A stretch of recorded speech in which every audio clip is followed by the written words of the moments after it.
Hoje eu vou falar de um homem que tem um coração segundo o coração de Deus. E os mais bíblicos aqui já sabem de quem eu vou falar. Mas antes de falar sobre isso, eu quero que você pense um pouco sobre o seu coração. Como tem andado o seu coração?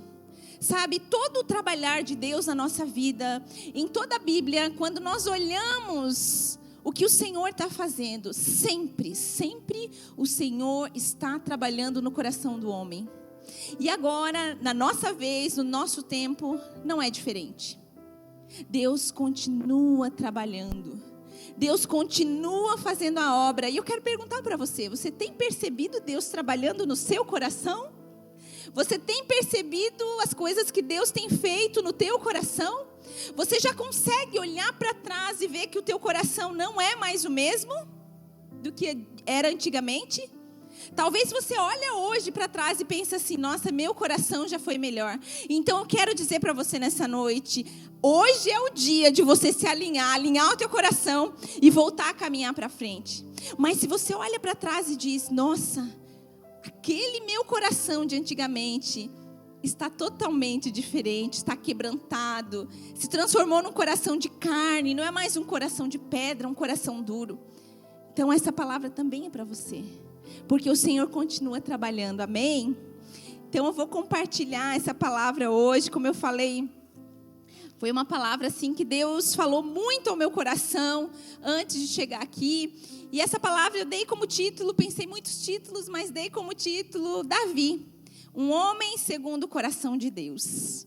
E eu vou me deter num pedacinho da história de Davi. Eu sei que já falei do Davi aqui, mas tem tantos princípios preciosos que Deus quer nos ensinar com essa história, que eu creio que nós poderíamos estudar esse livro de 1 Samuel o ano inteiro e nós sairíamos daqui ainda, sempre com essa novidade de vida que é a palavra de Deus. Quero convidar você a abrir lá em 1 Samuel, no capítulo 16.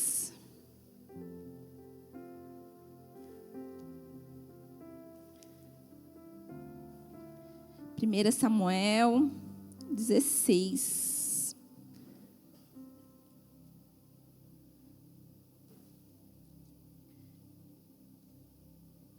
Vou deixar a minha Bíblia aberta, mas eu acho que eu vou acompanhar vocês aqui, porque a minha tradução está um pouquinho diferente. Amém? Então diz assim: o Senhor disse a Samuel. Para quem não sabe, Samuel era o profeta de Israel nesse tempo. Samuel era o cara. Deus falava com Samuel diretamente, falava, e Samuel transmitia ao povo aquilo que Deus estava falando. Então Deus disse a Samuel, o Senhor disse a Samuel: até quando você irá se entristecer por causa de Saul? Eu o rejeitei como rei de Israel. Olha que forte isso. Deus rejeita um rei. Por que Deus rejeitou esse rei? Se Deus é um Deus tão amoroso, tão rico em misericórdia, por que Deus rejeitou esse rei? Certamente era por causa do coração dele. Próximo. Encha um chifre com óleo e vá a Belém. Eu o enviarei a Jessé. Escolhi um de seus filhos para fazê-lo rei. Aqui também tem algo bem interessante para a gente perceber. Quando Deus manda Samuel ir até a casa de Jessé, dizendo que um dos seus filhos ia ser ungido rei, Deus não revela o nome desse filho. Jessé tinha vários filhos. Isso também é algo bem interessante. Samuel, porém, disse: como poderei ir? Saul, o atual rei, Saul saberá disso e me matará. O Senhor disse: leve um novilho com você e diga que foi sacrificar ao Senhor. Era comum fazer sacrifício naquela época. Convide Jessé para o sacrifício e eu mostrarei a você o que fazer. Você irá ungir para mim aquele que eu irei indicar. Samuel fez o que o Senhor disse. Quando chegou a Belém, as autoridades da cidade foram encontrar-se com ele, tremendo de medo. e perguntaram: vens em paz? Por quê? Porque Samuel era um homem que ouvia a Deus. Então, se Deus tinha uma correção para o povo, vinha através do profeta Samuel. Então, quando o profeta Samuel chegava, estava indicando que Deus ia fazer algo ali, que algo ia acontecer. Respondeu Samuel: sim, venho em paz, vim sacrificar ao Senhor. Consagre-se e venham ao sacrifício comigo. Então ele consagrou Jessé e seus filhos e dele os convidou para o sacrifício. Quando chegaram, Samuel viu Eliabe e pensou: com certeza é este que o Senhor quer ungir. O Senhor, contudo, disse a Samuel: não considere sua aparência nem sua altura, pois eu o rejeitei. O Senhor não vê como o homem vê. O homem vê a aparência, mas o Senhor vê o coração. Então Jessé chamou Abinadab e o levou a Samuel. Ele, porém, disse: o Senhor também não escolheu este. Em seguida, Jessé levou Samá a Samuel, mas este disse: também não foi este que o Senhor escolheu. Jessé levou a Samuel 7 de seus filhos, mas Samuel lhes disse: o Senhor não escolheu nenhum destes. Então perguntou a Jessé, Samuel perguntou a Jessé, né? Estes são todos os filhos que você tem? Jessé respondeu: ainda tem um, o caçula, mas ele está lá, cuidando das ovelhas. Samuel disse: traga-o aqui. Não nos sentaremos para comer enquanto ele não chegar. Jessé mandou chamá-lo e ele veio. Ele era ruivo, de belos olhos e de boa aparência. Então o Senhor disse a Samuel: é este. Levanta-te e unge-o. Samuel apanhou o chifre cheio de óleo e o ungiu na presença dos seus irmãos. E a partir daquele dia, o Espírito do Senhor apoderou-se de Davi e Samuel voltou para Ramá. Amém? Essa é a palavra de Deus. A palavra de Deus, ela é sempre poderosa para nos tirar do lugar.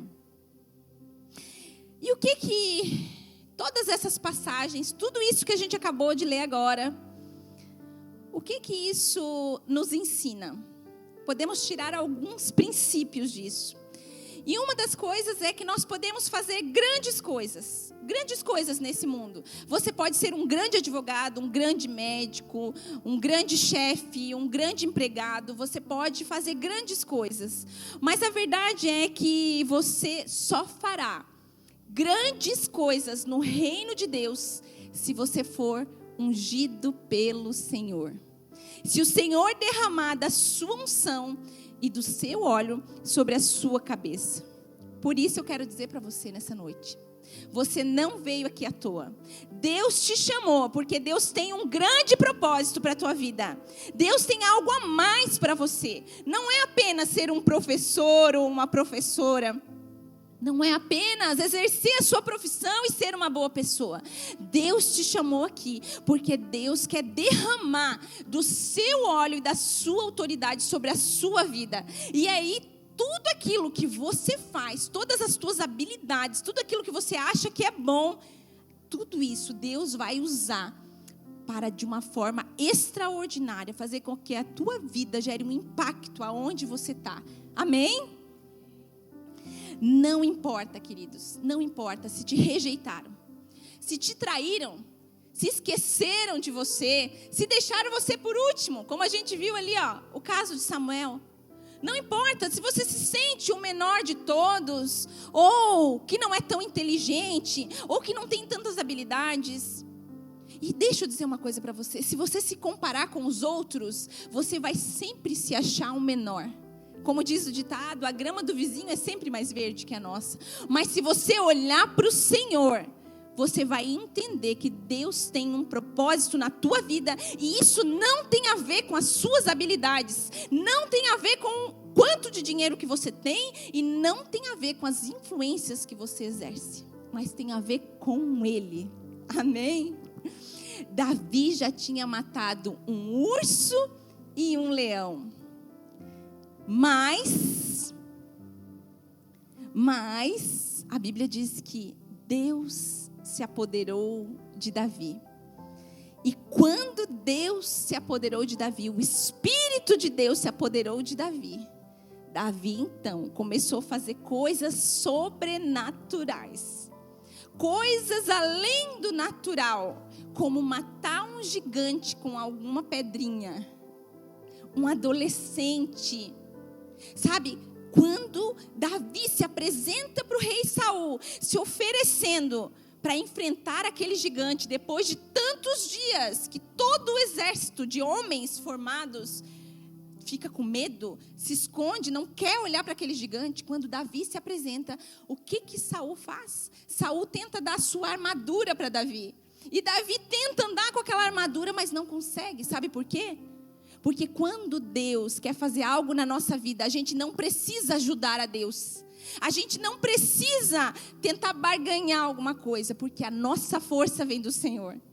E às vezes a gente até tenta colocar umas armaduras, dar um jeitinho aqui ou ali, mas é só peso para a nossa vida. Só dificulta a obra de Deus na nossa vida. Quem já ouviu falar do rei Davi? Do grande rei Davi? Se você dar uma pesquisada, estudar um pouquinho sobre o país Israel, você vai ver que esse país é um país muito abençoado. Segundo a Bíblia, ele é o primogênito de todos, né? Ele é o primeiro. Deus ama aquele país. E se você for pesquisar um pouquinho mais sobre o rei Davi, você vai ver que naquele lugar existem hospitais com o nome Davi, existem escolas com o nome Davi. Tamanho foi o impacto que esse rei e esse líder causou naquele lugar. E também, não só no país Israel, mas como em toda a Bíblia, você vai ver Davi sendo citado. Inclusive, o próprio Jesus veio da linhagem de Davi, como a Bíblia cita. Deus encontrou em Davi um coração humilde, ensinável e disposto a agradá-lo. É tudo sobre o coração. Sabe, eu ouvi uma frase outro dia que fez muito sentido para mim. Deus, Ele não olha as nossas atitudes, Ele olha o nosso coração. Atitudes é muito relativo para nós. Ora, temos atitudes boas, certas, alinhadas com a palavra. Ora, escorregamos no pecado. Pecamos, desagradamos a Deus. Mas para que o Senhor olha? Para o nosso coração. Davi era muito bom em pecar. Se você conhecer a história de Davi e de Saul, por exemplo, que foi o rei que antecedeu ele, você vai ver que Saul fez muito menos coisas, cometeu muito menos pecados. Assim que a gente olha com os nossos olhos e pensa, nossa, Saul cometeu muito menos coisas graves do que Davi. Davi teve atitudes muito graves. Porém, Davi era bom em errar, mas ele era extraordinário em se arrepender. E deixa eu dizer uma coisa para você. Arrependimento não é dizer assim, puxa vida, errei de novo. Falei palavrão de novo. Menti de novo. Ai, xinguei de novo. Fofoquei de novo. Fiz um comentário maldoso sobre a vida do irmão e disse que era só para orar por ele.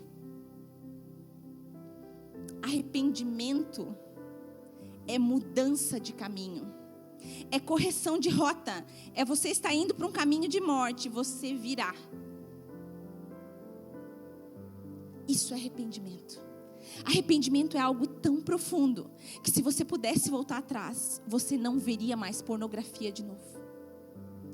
Você não trataria mais mal o seu esposo e a sua esposa de novo. Isso é arrependimento. E Davi era assim. E Deus olhava para Davi e via esse coração em Davi, arrependido. Sabe, Davi, ele não nasceu pronto. A Bíblia cita 2 Adãos. O primeiro Adão é um Adão lá de Gênesis. E eu creio que todo mundo aqui já ouviu falar um pouquinho sobre Adão, né? Adão nasceu pronto. Deus o fez pronto, colocou dentro de um paraíso, com todas as provisões necessárias. O próprio Deus vinha até ele todo fim de tarde e cuidava dele pessoalmente. Dentro do paraíso, Adão foi tentado e reprovado. Dentro do paraíso, Adão pecou. Então a Bíblia cita o segundo Adão. O segundo Adão é Jesus, que veio como uma sementinha dentro de uma mulher. Cresceu e começou o seu ministério, a Bíblia diz, aos 30 anos. E lá, Jesus, ele foi um bom exemplo para nós em todas as coisas. Jesus foi tentado 40 dias por Satanás no deserto para nos ensinar que não é o lugar que nós estamos que vai determinar a postura que nós vamos ter. Não é o lugar que nós estamos que vai determinar o nosso posicionamento, mas é o nosso coração alinhado com Deus. Adão, dentro do paraíso, peca. Jesus, no deserto, por 40 dias, é tentado, é provado, é testado e é aprovado para nos ensinar que é possível. Sabe, a Bíblia, ela é um manual de vida. A Bíblia, ela não é um amuleto para ficar aberto lá na nossa casa, no Salmo 91, apenas pegando poeira, para trazer proteção. Não é. A Bíblia, ela é um manual. E dentro desse manual que Deus deixou escrito, tem todas as instruções para a nossa vida, em cada fase da nossa vida. Então você vai encontrar a história de Davi, você vai encontrar José, você vai encontrar Moisés, você vai encontrar muitos homens e mulheres imperfeitos, assim como eu e você. E você vai encontrar muitas histórias, umas com finais felizes, outras nem tão felizes. Como por exemplo do rei Saul. Sabe, o rei Saul, ele foi um rei escolhido por Deus, assim como Davi. Mas o rei Saul, ele se perdeu no seu coração.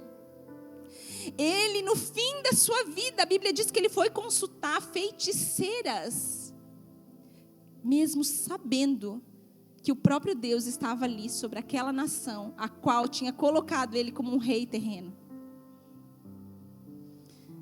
Sabe, o nosso coração, ele vai falar sobre como será o nosso fim. A disposição do nosso coração vai determinar. E eu quero perguntar para você, quando você e eu somos esquecidos, deixados de lado, rejeitados, como se comporta o nosso coração? Sabe, quando a gente se sente último, quando a gente sente assim que todo mundo escolheu, imagina 2 times de futebol, escolhe um para cá, um para lá, um para cá, um para lá e fica você por último. Ah, sobrou você, vai lá para aquele time. Davi foi esquecido pelo próprio pai. Sabe, quando Samuel vai na casa de Jessé, o pai de Davi, como eu falei ali antes, Samuel era o cara da época. Imagina alguém importante hoje no nosso tempo. Imagina aí, alguém importante hoje, que você considera muito importante, uma pessoa. Imagina que essa pessoa vai jantar na casa do teu pai e da tua mãe. E o teu pai e a tua mãe chamam toda a família, chama todo mundo, reúne todo mundo, faz um baita do jantar, faz uma comida boa, mas deixa você de fora. Só você não foi convidado. Foi isso que aconteceu com Davi. Sabe, a nossa resposta quando nós somos abandonados, rejeitados, esquecidos pelos homens, vai demonstrar o quanto o nosso coração está parecido com o coração de Deus. E quando isso acontece, como que nós respondemos para Deus? Pensa aí, quando essas coisas acontecem na tua vida, sai fora do teu controle, quando as coisas não saem do teu jeito, quando alguém chama a sua atenção por amor, quando o teu chefe, teu pastor, teu líder de PG, teu pai, tua mãe, não sei, uma autoridade, quando alguém chega para você e fala algo, como é o teu coração? Qual é a resposta do teu coração? Não, eu não quero mais. Imagina Davi, o pai manda chamar ele lá no campo, né? Mandou chamar ele. Imagina se ele diz, não, agora eu não vou. Não me chamou? O quê? Chamou todo mundo? Agora eu não vou é nada. Mas quantos de nós fazemos isso às vezes? Não, me tratou mal, me rejeitou, não lembrou de mim, agora eu não vou. Eu tenho orgulho próprio. Teve orgulho próprio. Fez um trono de orgulho para si. E o nome dele é Satanás. O orgulho faz parte do caráter de Satanás. Então o orgulho não deve fazer parte de um filho de Deus. Se Davi não tivesse ido, ele não teria sido ungido. Se Davi tivesse ficado lá no campo, brabo, emburrado, com a cara feia, quer saber, agora eu não olho mais para o meu pai. Eu não falo mais com meu pai. Como assim? Não me chamou para estar na mesa. Deus procura corações humildes e dispostos a responder segundo o seu coração. Davi começou a ser preparado ainda na adolescência. Ainda um adolescente, como a gente leu ali, ele era o mais novo, né? Bem novinho mesmo, um adolescente. Então você imagina para um adolescente ser rejeitado pelo próprio pai, ser deixado de lado. Na adolescência, gente, é bem mais difícil. Sabe, nós trabalhamos com adolescente de 14 anos e a gente sabe que se você falar uma coisa para um adolescente assim, que possa atingir a identidade dele, aquilo pode travar ele a vida inteira. Por isso, cuide aquilo que você fala para os seus filhos. Ah, você é um burro. Ah, você não presta. Ah, você não vai dar nada mesmo. Ah, você é igual o fulano. Ah, você é isso, você é aquilo. Palavras têm poder. E é isso que o diabo quer, nos prender, nos amarrar. Por isso, desde cedo, o inimigo vai investir para destruir o nosso emocional. O seu emocional. Ele vai usar isso através da rejeição. Então, deixa eu te dizer, pessoas vão te rejeitar. Você não vai ser o mais querido e o mais amado em todo lugar que você for. Né? Como diz aquela piadinha, você não vai ser o gás da Coca-Cola em todos os lugares. Sabe, o inimigo vai querer te prender no orgulho. Ah, não é do meu jeito, não quero. Ah, fizeram isso para mim, então não quero mais. Ah, falaram isso, mas eu não quero. Orgulho. O inimigo vai querer te prender no medo, me prender no medo. Ai, meu Deus do céu, eu não vou. O que vão pensar de mim? Ai, se eu fizer isso. Medo é um espírito. O espírito do medo precisa ser repreendido da nossa vida. A vergonha. Ai, que vergonha. Ai, que vergonha. Se eu falar isso, ai, meu Deus, vergonha é orgulho. Vergonha é orgulho, porque quando nós temos vergonha de fazer algo, é porque nós temos vergonha do que vão pensar de nós. Vergonha é orgulho. Corrupção. Às vezes as pessoas elas dão lugar para pequenas corrupções, mexer em pequenas coisas que não são suas, e às vezes começa com uma caneta e termina assaltando um banco. Violação por parte de outros. Quantas pessoas foram violadas sexualmente, emocionalmente, às vezes até por familiares? Às vezes a falta de um pai e de uma mãe. Às vezes o pai e a mãe estavam dentro de casa, porém não supriu como precisava. Sabe, o inimigo quer minar a nossa vida, ele quer destruir o nosso coração. Sabe por quê? Porque se ele conseguir, através dessas coisas, quando nós estivermos diante de uma provação que vai nos promover, nós podemos estar presos nessas coisas. Às vezes a nossa vida está tão minada.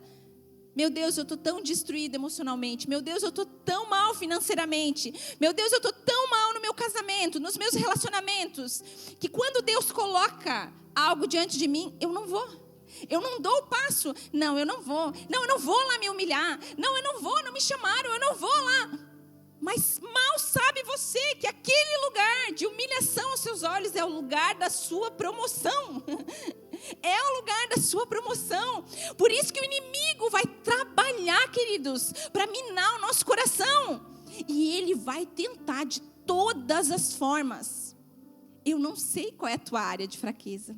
Eu não sei qual é a tua área que o inimigo investe pesado. Eu sei qual é a minha.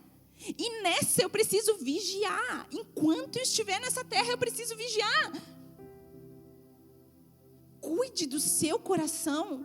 Cuide do seu coração, cuide com a ofensa, cuide com o orgulho. Cuide, vigie, porque Deus está trabalhando. Como a gente viu na canção antes, ainda que você não veja, Deus está trabalhando. Ainda que você não sinta, Deus está trabalhando. E Deus trabalha na dor, Deus trabalha no processo, Deus trabalha no deserto. 1 Samuel 16:7 falou assim, né? Disse o Senhor: contudo, não considere sua aparência nem a sua altura, pois eu rejeitei. O Senhor não vê o homem como vê o homem. O homem vê a aparência, mas o Senhor vê o coração. Como a gente leu ali antes. O homem vê o exterior. Essa é a verdade. O homem vê o que está aqui, ó, do lado de fora. Ah, pastora, como Deus vê o coração, então eu não preciso mais cuidar do lado de fora, né? Deus vê o coração. Não, peraí. Algumas portas aqui nesse mundo terreno vão ser abertas por homens. Vão ser abertas por homens. Então importa sim o lado de fora. Você precisa cuidar sim como que você fala, como que você se veste, com a sua aparência. Não fazendo algo que você não possa, mas fazendo o melhor com o que você tem. Mas esse não é o mais importante. Porque quando o homem olhar aqui para o teu lado de fora e não te valorizar, e não te amar, e não te respeitar, e não te aceitar como você é, Deus vai ver aqui, ó, o que ninguém vê, Deus vai estar vendo o seu coração. Não importa quem te abandonou, quem te feriu, quem te rejeitou, Deus está contigo. Fale: Deus está comigo. Deus estava com você quando você foi abandonado. Deus estava com você quando você foi rejeitado. Acredite, Deus estava com você quando você foi abusado. Deus estava com você quando ninguém acreditou em você. Deus estava com você quando você estava cansado ou quando estava perdido lá fora. Deus estava. Deus estava o tempo todo te cercando e te atraindo com laços de amor. Sabe, imagina que você é pai e mãe. Imagina que teu filho sai correndo e de repente você vê ele dar um tropeção. E você olha na frente, tem uma pedra. Você calcula: meu Deus, ele vai dar com o rosto naquela pedra. O que você vai fazer? Você vai sair correndo para pegar o teu filho e salvá-lo daquilo. Você imagina Deus. Todas as vezes que eu e você estávamos correndo para o precipício da vida, Deus estava lá para nos abraçar e nos pegar. Todas as vezes que eu e você estávamos correndo para a morte, para a destruição, Deus estava lá para nos abraçar e nos pegar.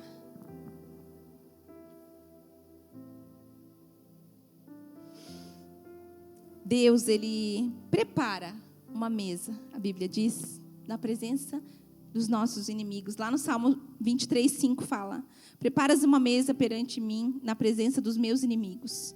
Unges a minha cabeça com óleo, o meu cálice transborda. O próprio Davi escreveu isso, enquanto ele estava cuidando das ovelhas. Qual é a postura quando o pai de Davi chama ele? Prontamente. Ele deixa suas ovelhas com outro cuidador e ele vem em direção ao seu pai. E ele se coloca lá, humildemente, numa postura de alguém que tem um coração segundo o coração de Deus. Não alguém que tem um coração cheio de feridas. Vem com a cara feia, beiçudo, brabo, murmurando, falando mal. Não. A Bíblia diz que ele se apresenta diante do seu pai. Deixa eu dizer para você. Deus, Ele está usando os processos para trabalhar o teu coração. Deus, Ele não se agrada das nossas dores e das nossas tristezas. Não é alegria para Ele. Mas Ele usa isso para trabalhar o nosso coração. E Deus, Ele não vai te promover. Ele não vai te abençoar. Ele não vai te colocar no degrau acima enquanto você não aprender. Não porque Ele não quer, mas porque você não está pronto. Uma pessoa humilde, ela é humilde em qualquer momento. Ela é humilde na escassez, ela é humilde na abundância, ela é humilde na derrota, ela é humilde na vitória, ela é humilde quando está por cima, ela é humilde quando está por baixo, ela é humilde quando as pessoas pisam nela, ela é humilde quando as pessoas exaltam ela é humilde. Ah, eu sou humilde, agora está tudo bem. Não, agora está tudo bem, eu sou humilde. Tem uma frase que diz assim: dá o poder para uma pessoa e você vai ver quem ela é. Essa é a verdade. As provações, os cargos, muitas vezes só revelam aquilo que está no nosso coração. E o que o Senhor quer nosso? O nosso coração. O Senhor quer o nosso coração. Então, o orgulho e as vaidades desse mundo não tem como caminhar junto. Ou é um, ou é outro. Não tem como servir a dois senhores. Deus, Ele ama os improváveis. Deus manda Samuel ungir Davi no meio dos seus irmãos. Olha que curioso. Imagine os irmãos de Davi quando olham o Davi, ele sendo ungido, o menor de todos, aquele que não tem uma aparência física tão boa quanto os irmãos, aquele que é o menos preparado, aquele que cuida das poucas ovelhas. Deus ama os improváveis. E deixa eu dizer para você, se você se sente humilhado pelas pessoas, se você se sente desprezado, continue firme em Deus, porque Deus ama cuidar dos desprezados, dos humilhados. E deixa eu dizer outra coisa para você, se você está humilhando alguém, desprezando, deixando de lado, tratando mal, você está arrumando encrenca com o próprio Deus, porque o próprio Deus vai promover essa pessoa no tempo certo, se ela estiver alinhada com Ele. Deus, Ele ama os improváveis. Ele exalta Davi num lugar onde todos estavam preparados. Ele era o único que não estava preparado. Deus pega o menor de todos, e Deus gosta de fazer isso. Então ele ungiu Davi no meio de quem não acreditou em Davi, no meio de quem não o amou, pelo menos naquela atitude, no meio de quem não o apoiou, de quem não o aceitou, no meio de quem talvez desejou mal, de quem menosprezou. E eu quero dizer para você, se você estiver alinhado com o Senhor, Deus vai te erguer no meio de todas essas pessoas que te amaram, que não te amaram, que te desprezaram, que te trataram mal. Deus vai te erguer. Não importa como você chegou nesse lugar. Se você está se sentindo o menor de todos ou o pior, eis que eu te digo, o nosso Deus é um Deus que muda histórias. O nosso Deus é um Deus que muda histórias. Hoje você pode estar aqui necessitando de uma provisão. Amanhã você pode ser um instrumento de Deus nas mãos de Deus para abençoar outros com provisão. O nosso Deus, Ele é um Deus de milagres. Davi sabia que era Deus que estava com ele. Davi sabia que a sua provisão vinha de Deus. Davi sabia.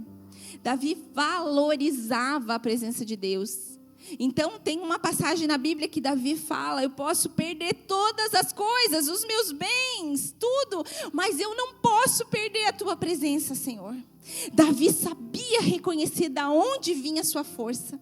Davi sabia reconhecer da onde vinha o seu sucesso, a sua posição não vinha dele. Deus honrou Davi. Deus cuidou dele quando ainda ele era fraco. Deus o ergueu. Sabe, mas Davi, ele soube controlar suas emoções na hora certa. Davi fez o que ele tinha que fazer. Ele fez o que tinha que ser feito. Nós fazemos o que tem que ser feito às vezes? Ou reagimos segundo as nossas emoções? Ah, não, hoje eu estou mal. Não, eu estou mal, eu não vou fazer. Não, eu estou assim. Não, nós morremos para Cristo. Quando nós aceitamos a Jesus, nós fizemos uma declaração pública que a nossa vida não pertence mais a nós. Então, se eu preciso fazer algo, se eu preciso honrar a Deus com a minha vida, eu vou esmurrar a minha carne. Ainda que eu não queira agradar a Deus naquele momento, com a minha atitude, eu vou esmurrar a minha carne, eu vou dizer: carne, você vai se sujeitar ao senhorio de Jesus, porque você não faz só aquilo que você quer. Você não faz mais parte do reino das trevas, como diz a Bíblia, mas você faz parte do reino da luz. E nesse lado de cá, existe todo um padrão de comportamento, um caminho de bênção para se andar. Mas se eu andar, ora cá e ora lá, onde eu estou? Eu estou em cima do muro? Como está o meu coração? Ora a minha carne me governa, ora o Espírito me governa. A Bíblia diz que Deus vomita os mornos. O que são os mornos? Ainda a Bíblia é completa: melhor ser quente ou é melhor ser frio. Porque você não é um nem outro. Queridos, nós precisamos nos posicionar em Deus. Nós precisamos nos posicionar em Deus. Nós precisamos alinhar o nosso coração e dizer: Jesus, limpa meu coração. E eu vou dizer, talvez para alguns seja uma tarefa fácil, mas para outros vai ser uma luta de uma vida. Mas antes, lutar uma vida toda. Como diz a Bíblia, antes perder um olho, perder um membro e entrar no céu, do que com o corpo inteiro para o inferno. Nós precisamos alinhar o nosso coração. Coração é motivação, não é apenas atitude. A atitude só reflete aquilo que está dentro. Mas o que está dentro, Deus, sonda-me, ó Deus. Davi falou isso: sonda-me, ó Deus. Vê se encontra em mim algum caminho mau. Nós precisamos fazer essa oração todos os dias: sonda-me, ó Deus. Quantas vezes, querido, eu não sei você, mas eu já fui para a presença de Deus e falei: Deus, olha isso que eu estou pensando. Deus, olha isso, eu não falei, mas eu estou pensando. Deus, olha isso que eu estou sentindo. Senhor, isso não é resultado do Espírito, isso não é fruto do Espírito. Se você conhecer a Bíblia, querido, você vai ver os frutos da carne. Mas a carne tem que se sujeitar ao Espírito. A carne precisa se sujeitar ao Espírito, a minha boca precisa se sujeitar ao Espírito. Aquilo que eu penso precisa se sujeitar ao Espírito. E entrando aqui na parte final da palavra, Deus, Ele não compactua com mentiras, mas Ele exerce justiça através da verdade. Ai, eu estou me sentindo rejeitada. Ai, ninguém dá bola para mim, ninguém me cumprimenta, ninguém conversa comigo. Será que é a verdade? Ou será que sou eu, que às vezes entro fechada, entro muda e saio calada? Ou será que às vezes eu quero que falem comigo de um jeito, mas eu trato as pessoas de outro? Ou será que às vezes eu falo uma coisa, mas não gosto que falem de mim? Deus não compactua com mentiras. Deus compactua com a verdade. Davi estava sendo rejeitado. Isso era um fato. Ele estava lá longe, esquecido. Deus o honrou.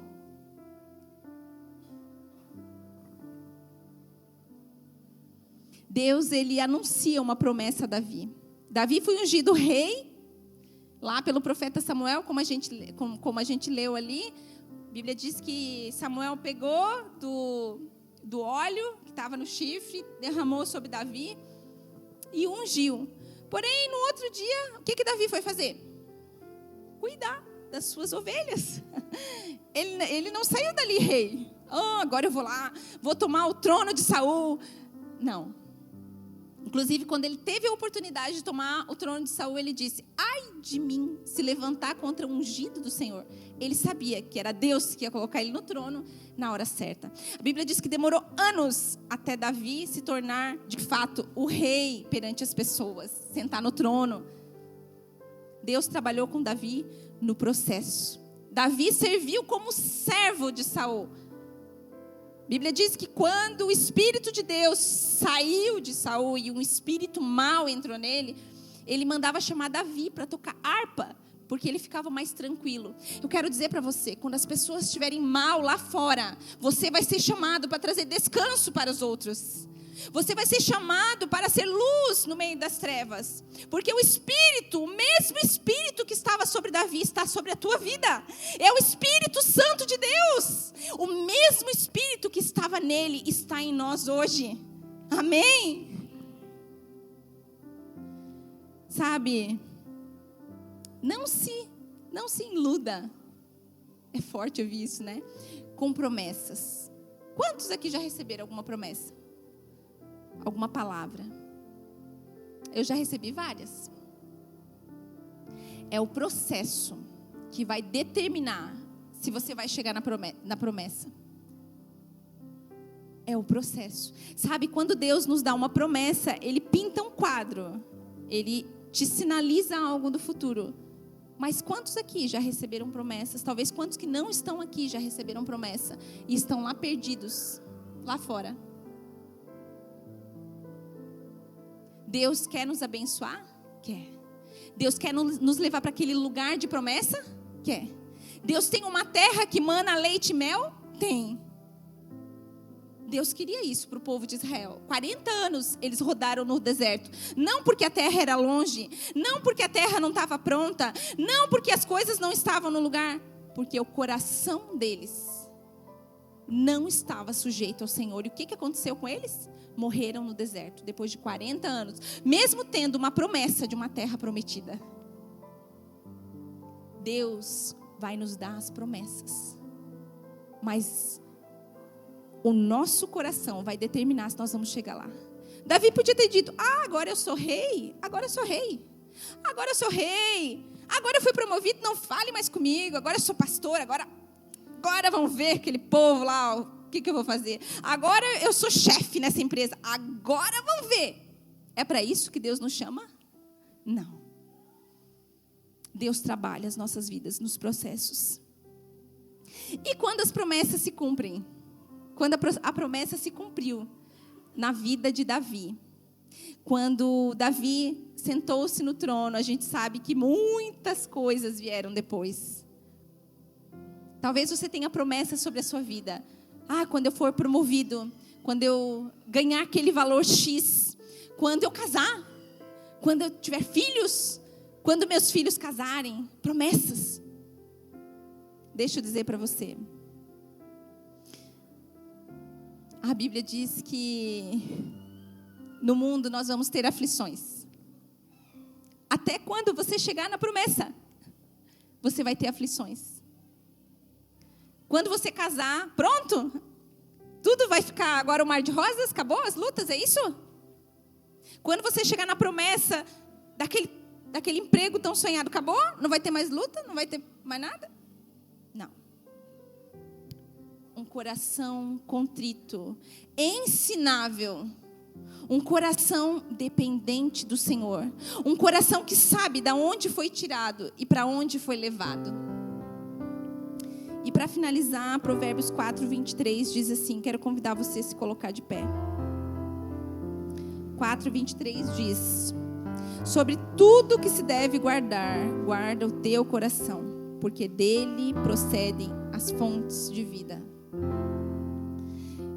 Eu diria isso, se tem uma coisa que eu e você precisamos cuidar do nosso coração.